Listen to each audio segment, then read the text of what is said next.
Institute of Health tomorrow, with children, families, and NIH staff involved in clinical trials. In other news this week, thanks to President Trump signing the largest middle class tax cut in history, this is shaping up to be the biggest tax refund season ever, and we are in it now. President Trump and Republicans fundamentally believe that Americans deserve to keep more of their hard earned money, not less, which is why he fought so hard to deliver this long overdue relief. From no tax on tips, overtime, or Social Security to auto loan interest deductions on new American made vehicles, plus increases to the standard deduction in child tax credit, more money is flowing back into the pockets of hardworking Americans.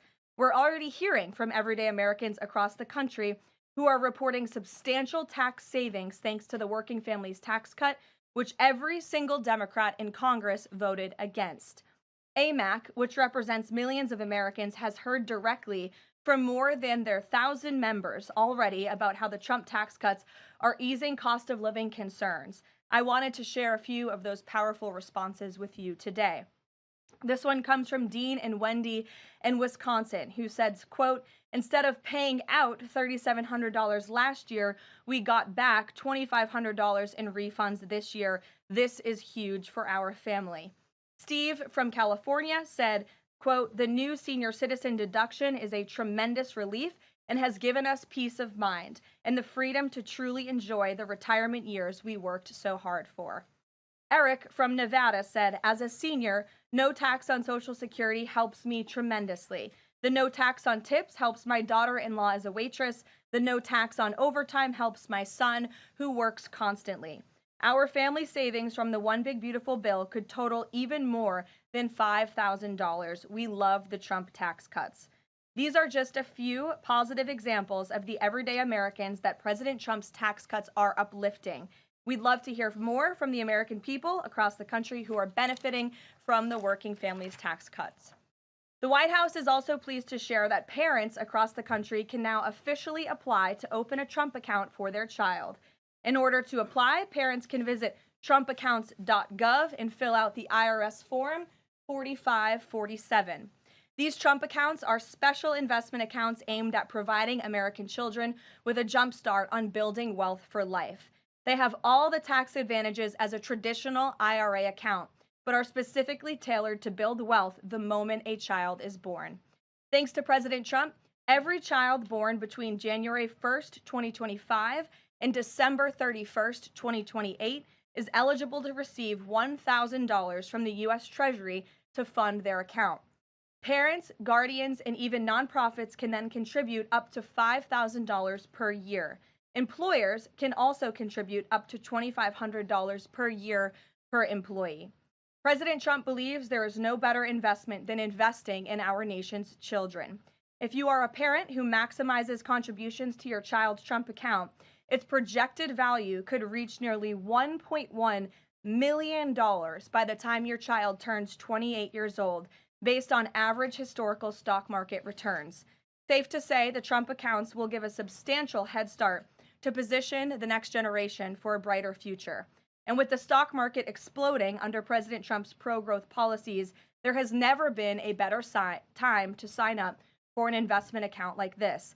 The Dow Jones just shattered 50,000 for the first time ever on Friday, and the S&P 500 and the NASDAQ continue smashing record after record.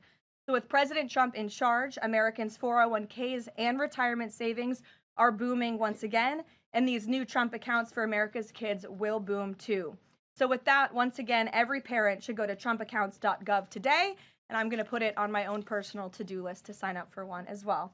With that, I will take your questions. Karoline Downey from the National Review is here. Thank you for being here, and why don't you kick us off?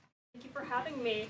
On the criticism that immigration enforcement has become arbitrary or not particularly prioritizing, Democrats have been circulating this statistic that only 14% of illegal aliens arrested under this administration are violent criminals, but we know that in deep blue cities with progressive district attorneys, it's common to plead down serious violent crimes into less serious offenses, which could be distorting those numbers. So given that backdrop, does the administration still stand by the messaging that you're targeting the worst of the worst, and does this prevailing narrative tell the whole story?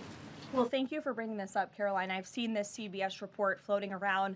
There's a lot of liberal talking heads and pundits and Democrat elected politicians who think that this single story and these statistics and the way they are painted is somehow a shot at this administration. It is not. And let me correct the record. Number one, the Trump administration has been clear from day one that any illegal alien present in this country is subject to deportation. However, the priority, of course, is going after the convicted criminals, the worst of the worst, the murderers, the pedophiles, the rapists in this country.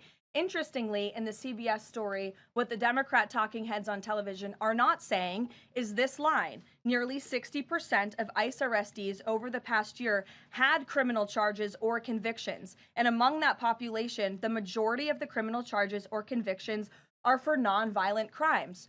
Oh, well, what are nonviolent crimes, you ask? This has coincided with what DHS has been saying all along, that approximately 70% of illegal aliens arrested under President Trump have pending criminal charges and or prior convictions. And these so-called nonviolent crimes, drug trafficking, distribution of child porn, burglary, fraud, DUI, embezzlement, solicitation of a minor, and human smuggling, just to name a few. So just because a crime is not violent in nature doesn't mean that crime is victimless. And I can guarantee every single person who is out there on television right now pointing to these statistics that were taken out of context by CBS News would not want an illegal alien convicted of the distribution of child porn or fraud or DUI living in your community. So the Trump administration will continue our focus on deporting all illegal aliens present in our country with a focus on the worst of the worst criminals. Thank you for being here. Gabe. Caroline, thank you. And thank you for the update on our colleague Savannah Guthrie's mother. Is there anything more you can share? You said the president was reviewing that surveillance footage. What was his initial reaction when seeing those disturbing images? And does he believe that that suspect acted alone? I haven't talked to him specifically about the second point on whether the suspect acted alone or not, so I don't want to weigh in on the president's thinking on that. His initial reaction, of course, as all Americans, is just pure disgust. And again, it's heartbreaking to see now this footage really bring to life a story we've all been reading about. And again, we're just praying for the safety of Nancy Guthrie and that she will return home soon. And the president directed me to please encourage all Americans with any information to call the FBI. And we hope that this case will come to a positive resolution as soon as possible. We, of course, have a lot to talk about in a completely separate topic. I was hoping you can clarify something that's come up over the last several days, again, regarding a separate topic in the Epstein files. According to newly released files, the president had a conversation with the Palm Beach police chief in the early 2000s, according to the police chief in 2019. The president has gone on record before, and he's told reporters that he said that that he had no idea about Jeffrey Epstein's crimes. During this conversation with the police chief, however, he did say, according to this recounting of it, that thank goodness you're stopping him. He also called Ghislaine Maxwell evil. So my two questions are, did that conversation with the Palm Beach police chief happen? And can you explain the discrepancy? What I will say is that the president has always remained consistent and that he kicked Jeffrey Epstein out of his club at Mar-a-Lago because, frankly, Jeffrey Epstein was a creep. And unlike many other people who are named in these files, President Trump cut off his relationship with Jeffrey Epstein and was honest and transparent about that for years and years. And so I think what the president has said all along has always remained true. And the release of more than 3 million documents related to Jeffrey Epstein and his heinous, disgusting crimes just shows the level of transparency that this president and administration has committed to in bringing these files to light. But did he call the chief in 2006? Caroline, did he call the chief? Look, it was a phone call that may or may not have happened in 2006. I don't know the answer to that question. What I'm telling you is that what President Trump has always said is that he kicked Jeffrey Epstein out of his Mar-a-Lago club because Jeffrey Epstein was a creep, and that remains true. And this call, if it did happen, corroborates exactly what President Trump has said from the beginning. And I'm sure many of you, when you read that alleged FBI report, probably thought to yourself, wow, this really cracks our narrative that we've been trying to push about this president for many years. So we're moving on from that. Reagan. Thanks, Caroline. I want to ask you about the SAVE Act. NBC reported that there's some hesitation among House Republicans on adding absentee ballot restrictions into the SAVE Act. Can you explain what the hesitation is among House Republicans and also just provide a status of negotiations with Congress on the legislation? Sure. I can't speak for House Republicans, Reagan. I can obviously speak for the president, who is quite possibly the strongest supporter of the Save America Act, which, as you know, would require proof of citizenship to register to vote. It would require proof of identification, a photo identification before casting a ballot. And it would also ensure that there are exceptions made. I think that's what you're alluding to with these conversations with House Republicans for reasonable requests, of course, for our military, for individuals who are disabled and cannot make it to the polls. Those are reasonable, common sense things that I believe House Republicans are discussing amongst themselves. But as for the president, he's been very clear. He wants House Republicans and Democrats, too, if they were politically wise, to pass this legislation, for the Senate to pass it, to send it to the president's desk so it can be signed into law. Follow-up, I'm wondering when the last time the president spoke to Leader Thune was and if he discussed using the standing filibuster to pass legislation. The president has given his position on the standing filibuster. As for his most recent conversation with Leader Thune, frankly, I'm not sure. I do know they speak very frequently. The president's in constant communication with both Leader Thune and the House Speaker, Mike Johnson. Stephen, I see we switched up our seating chart. Your direct line of sight now. Congratulations. Thank you to the Correspondents Association for recognizing the New York Post's reach. I've got two questions for you, one about the Guthrie case and then another about infrastructure. On the Guthrie case, does President Trump have a warning to the culprits here about what would happen to them, what federal consequences they would face if they do not release Nancy Guthrie unharmed? I think anyone who was involved in this depraved crime, this abduction, of course, we want to be seen held to the fullest extent of the law possible. Infrastructure, can you explain why President Trump asked Chuck Schumer to help him rename Penn Station and Dulles Airport after himself? Why is he interested in having his name on those two buildings? And why are the Gateway Tunnel funds the proper point of pressure to get that to happen? To your first question about the renaming, why not? It was something the president floated in his conversation with Chuck Schumer. As for the funding, the president has addressed that separately himself. Karoline. Danny. Thanks.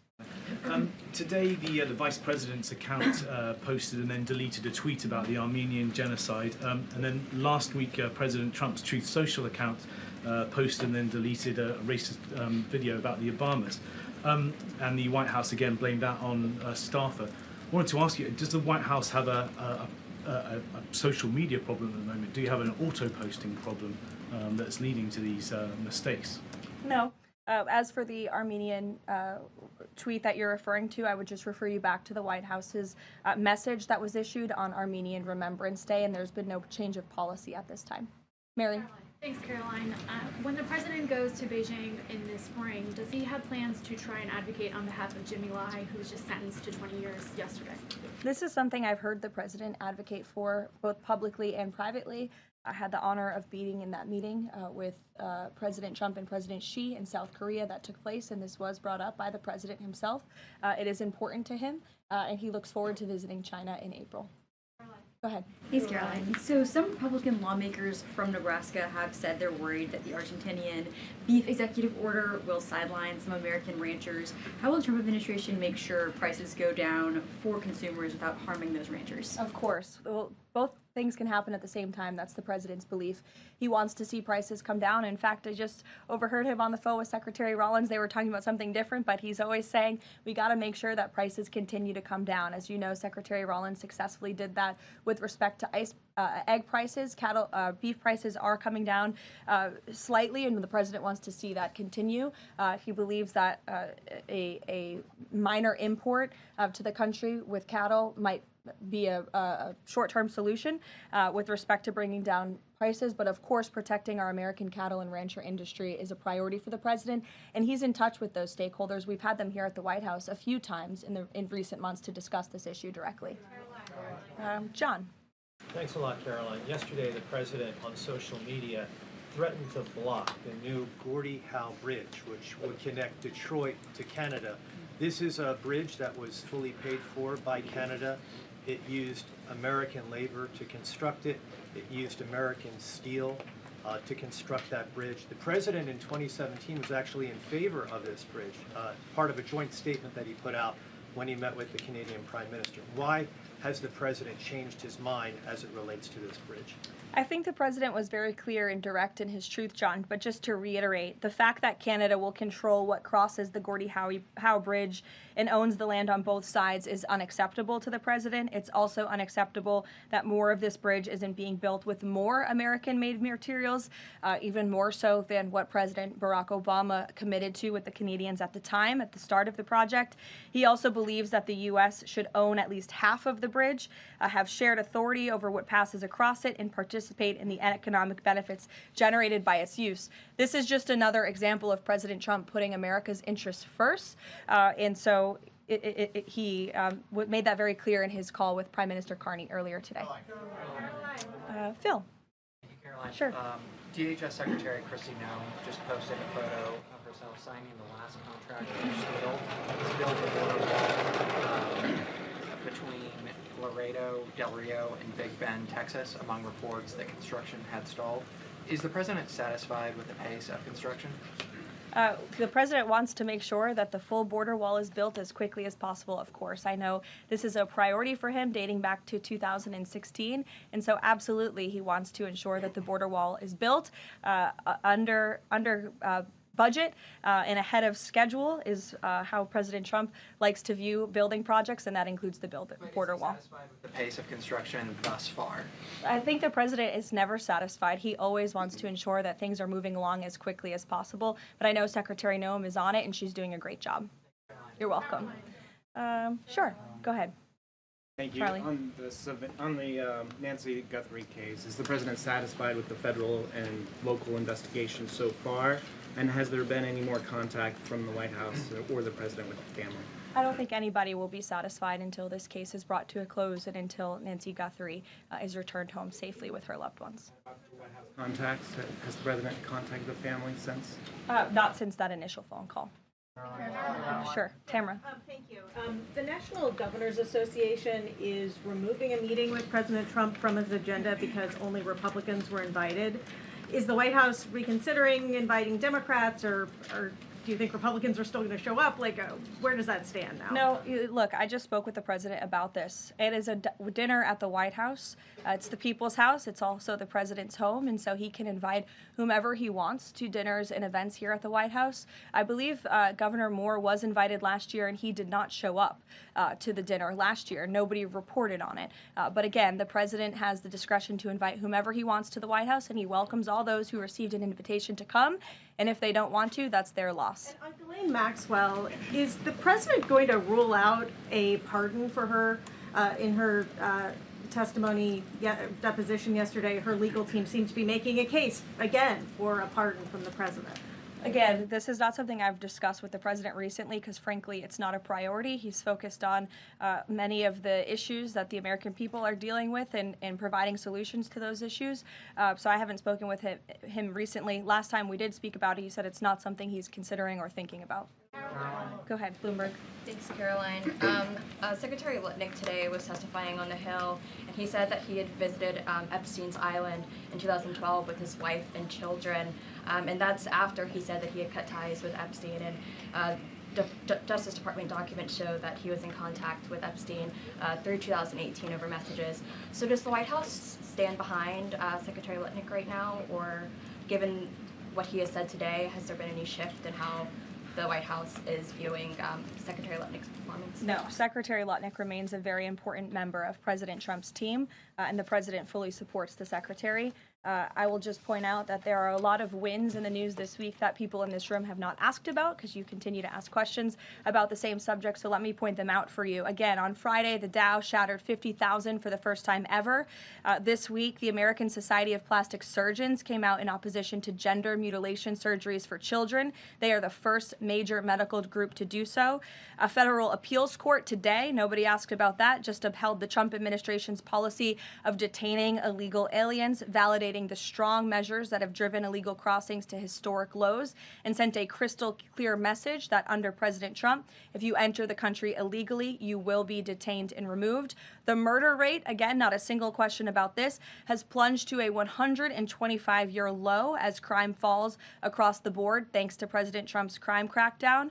We also saw this week national median rents have fallen to a 4-year low following 6 consecutive monthly declines, and mortgage affordability has surged to a 4-year high. Home ownership is the core foundation principle of the American dream, and I will repeat that mortgage affordability this week surged to a 4-year high, but not a single of mention of that in this briefing room today. And again, this came out last Friday, but for an unprecedented 9th straight month, there were 0 illegal border crossings at the southern border. So we're going to get back to business. The president is very busy today, and you will see him all tomorrow at the event in the East Room touting his administration's energy policy. Thank you.